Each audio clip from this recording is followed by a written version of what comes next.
Students, this is तृप्ति वाली from Takshashila school. और बच्चों, आज हम क्या पढ़ने वाले हैं?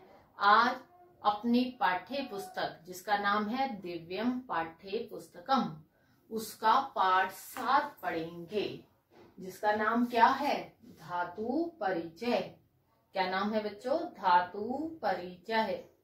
तो अब इसे कहते क्या है, किस तरह से इसको लिखा जाता है धातुओं को, ये मैं आपको पहले भी व्याकरण के अंतर्गत आए धातु रूप में करवा चुकी हूँ बच्चों। तो एक बार उसकी पुनरावृत्ति भी हो जाएगी और ये पाठ 7 भी हो जाएगा। तो बच्चों फिर से एक बार ध्यान से समझेंगे इस पाठ को। मैंने आपको कहा कि वाक्य प्रयोग में हमारे शब्द रूप, धातु रूप और सर्वनाम तीनों का ज्ञान होना आवश्यक है। तो इसलिए मैंने आपको सर्वनाम करवा दिए बच्चों, और शब्द रूप भी हमने स्त्रीलिंग, पुल्लिंग और नपुंसक लिंग के जो प्रथमा विभक्ति है उसको किया है। और आज हम क्या करने वाले हैं? धातु परिचय। तो इसे ध्यान से समझें। तो आपका ये पाठ कौन सा पाठ? पाठ 7 कौन से पेज नंबर पर है? हमारी पृष्ठ संख्या 67, जिसे 67 बोलते हैं बच्चों। वो आप निकाल लें और इस पाठ को आप ध्यान से समझें। तो करें बच्चों शुरू। तो हमारा पाठ क्या कहता है? धातु क्रिया परिचय। आपने पढ़ा है बच्चों, क्रिया कहते किसे हैं? पढ़ा है ना आपने? तो क्रिया कहते किसे हैं बच्चों? वह शब्द, हिंदी में पढ़ा हुआ है आपने, वह शब्द जिससे किसी काम का करना या होना पाया जाए उसे क्रिया कहते हैं। क्रिया का अर्थ ही करना होता है। शाब्दिक अर्थ ही क्या होता है? करना, होना। तो फिर क्या हो गया? वह शब्द जिससे किसी काम का करना या होना पाया जाए उसे क्रिया कहते हैं।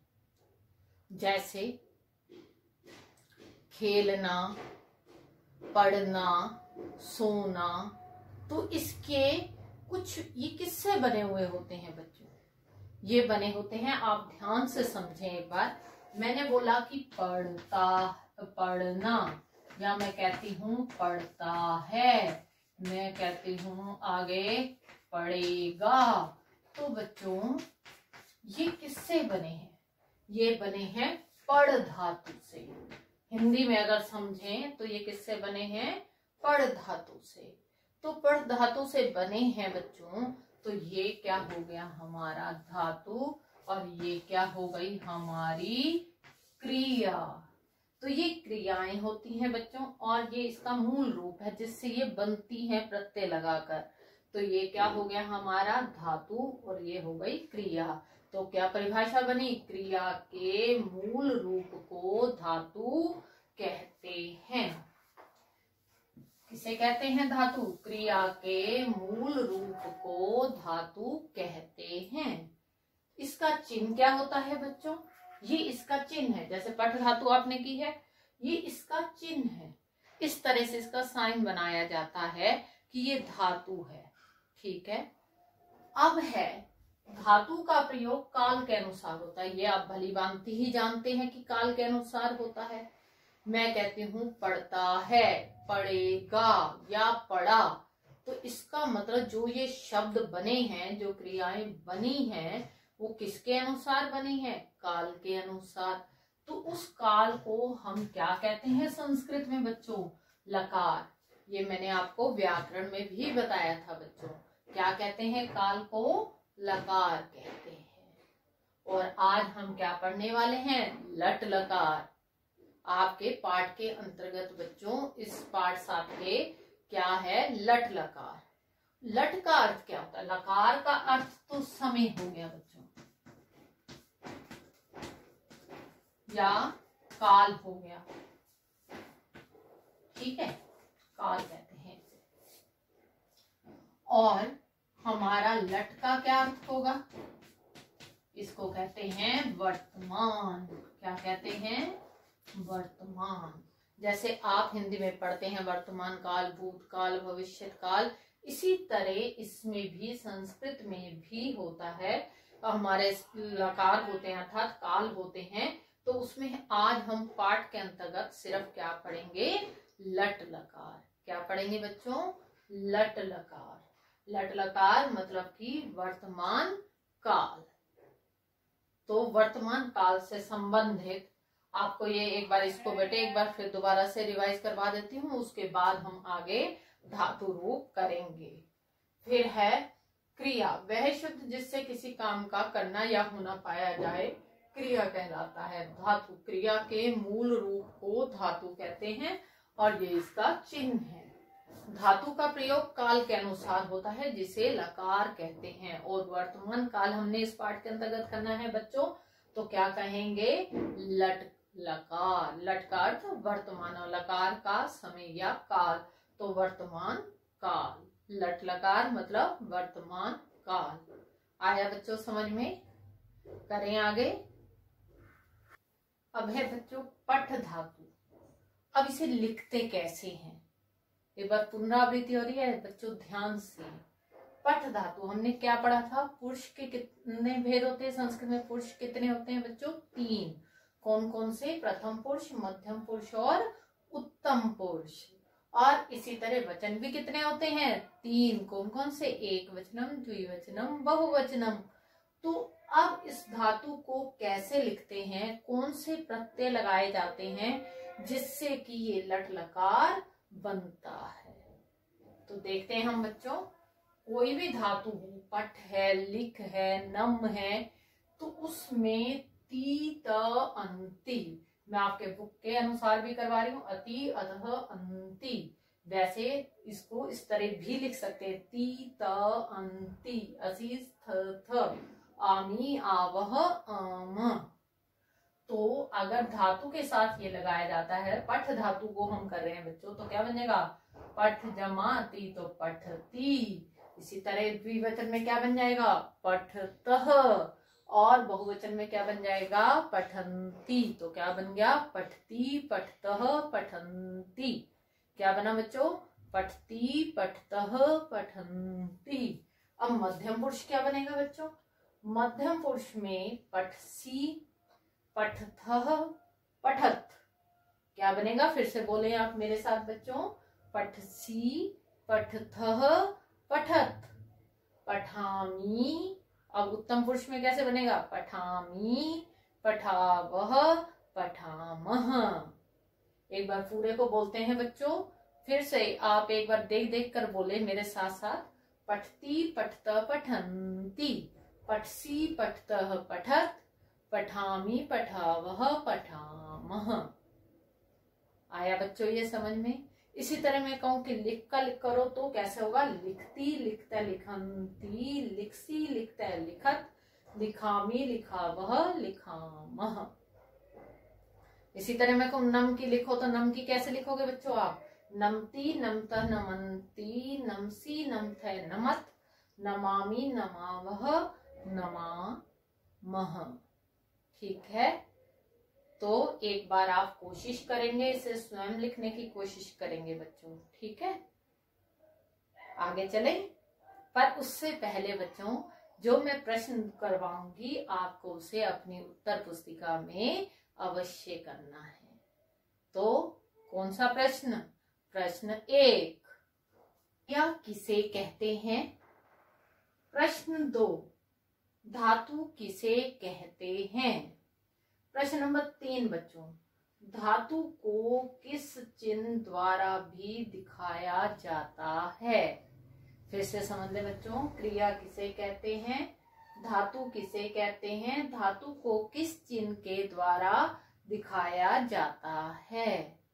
ठीक है बच्चों, आप इनके प्रश्न भी लिखेंगे, सिर्फ उत्तर पुस्तिका में नहीं लिखेंगे बच्चों, पहले प्रश्न लिखेंगे फिर उसका उत्तर लिखेंगे, ठीक है। आया समझ में, आगे चलें। संस्कृत में धातु रूप लिंग के अनुसार नहीं बदलते, प्रत्येक लिंग में समान रहते हैं। जो धातु रूप होते हैं बेटे, स्त्रीलिंग, पुल्लिंग और नपुंसक लिंग, तीनों के लिए अलग अलग नहीं होते, तीनों के लिए क्या होते हैं, समान होते हैं। एक जो सर्वनाम होते हैं बच्चों वो भी प्रथम पुरुष के, वो स्त्रीलिंग, पुल्लिंग और नपुंसक लिंग के लिए अलग अलग होते हैं, परंतु धातु रूप क्या रहते हैं, समान रहते हैं तीनों लिंगों के लिए। फिर है, जैसे हम उदाहरण में ही देख लेते हैं बच्चों, बालकः पतति, ये पुल्लिंग हो गया हमारा। इसी तरह ये क्या हो गया, महिला पतति, स्त्रीलिंग हो गया। फलम पतति, ये नपुंसक लिंग हो गया बच्चों। तो इसका मतलब तीनों में पतति लगा है, परंतु क्या है कि ये लिंग अलग अलग हैं। बालकः पुल्लिंग है, महिला स्त्रीलिंग है और फलम नपुंसक लिंग है। फिर भी ये जो धातु रूप हैं वो समान रूप से लगे हुए हैं। तो क्या बात स्पष्ट हो गई बच्चों कि धातु रूप लिंग के अनुसार नहीं बदलते। दूसरी बात, संज्ञा शब्दों के लिए प्रथम पुरुष की धातुएं प्रयोग में की जाती हैं। जैसे किसी का, व्यक्ति का, स्थान का नाम है, भाव है, किसी विशेष व्यक्ति का नाम है, किसी वर्ग विशेष का नाम है, तो वो क्या है, उनके साथ प्रथम पुरुष की धातुएं प्रयोग की जाती हैं। हमेशा ध्यान रखना। जैसे रामः नाम है बच्चों, ये रामः पठति, इसमें हम पठसी नहीं लगाएंगे, इसमें क्या लगाएंगे, पठति। संज्ञा शब्दों के साथ हमेशा प्रथम पुरुष लगता है, ये ध्यान रखें आप। छात्रः नमन्ति, छात्रा क्या हो गया, जातिवाचक संज्ञा है बच्चों हमारी, तो इसके साथ क्या लगा है, प्रथम पुरुष ही लगा है। छात्रः नमन्ति, रामः पठति। आई बच्चों बात समझ में। अब मैं आपको एक बार वाक्य प्रयोग करने सिखाती हूं, ध्यान से।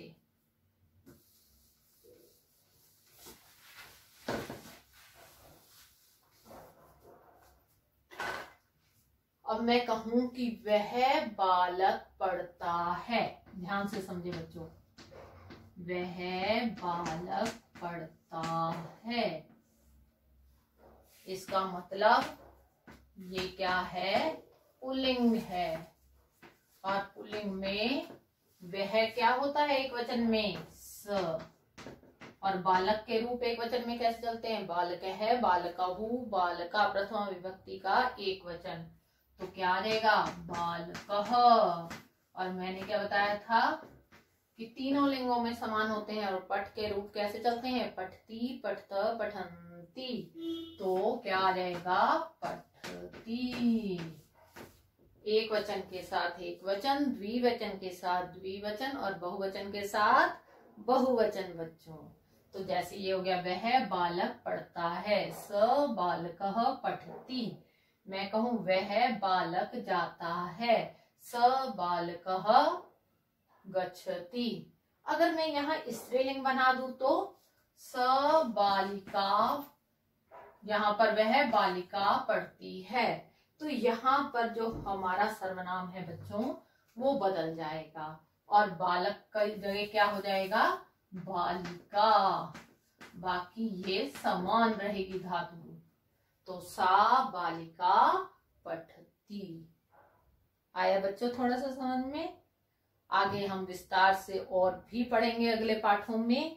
ये आपके पाठ के अनुसार इतना ही था, तो आज के लिए इतना ही। और पहले इसके प्रश्नोत्तर करेंगे। करें बच्चों तैयार। प्रश्न 4, किन शब्दों के लिए प्रथम पुरुष की धातुएं प्रयोग की जाती हैं। प्रश्न नंबर 5,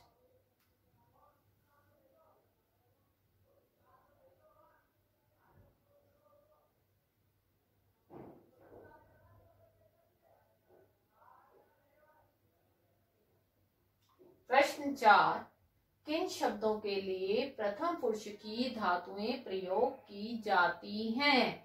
प्रश्न 5, अनुवाद कीजिए। यह बालक खेलता है, घोड़ा दौड़ता है, सीता चलती है। तो बच्चों मैंने खेलता है के कौन सी धातु लगेगी, खेल या क्रीड। क्रीडती, क्रीडतः, क्रीडंती, खेलती, खेलतः, खेलंती। दौड़ता है धाव धातु से बना है, चलती है चल धातु से। ठीक है बच्चों, धावती, धावतः, धावंती, चलती, चलतः, चलंती।